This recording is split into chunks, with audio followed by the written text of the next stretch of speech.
ठाण्यातल्या महापौर पदाबाबत नाराजी टाळण्यासाठी उपमुख्यमंत्री एकनाथ शिंदेंनी एक मोठा निर्णय घेतला।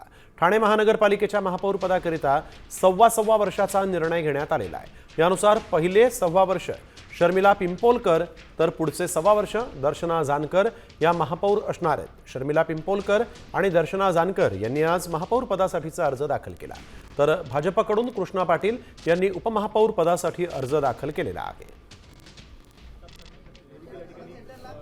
महापौर पदाची उमेदवारी पुन्हा एकदा भेटलेली आहे। अभिमान वाटतोय की एका सर्वसामान्य स्त्रीला या सर्व आपल्या नेते मंडळींनी एक पद दिलंय महापौर पदाचं, आणि त्याचा मी मान राखेन। काम करण्याची संधी भेटली आहे मोठी ठाणे जिल्ह्यावरती, त्याचं काम करण्याचं, सोनं करण्याचा नक्कीच प्रयत्न करेल। शिवसेना भाजपा युतीची सत्ता या ठाणे महानगरपालिकेवरती कायम राहणार आहे। त्यामुळे आमच्यामध्ये ज्या काही अंतर्गत काही गोष्टी घडल्या असतील त्या लवकरच तुमच्यासमोर आम्ही जाहीर करू। एवढी घाई नाहीये।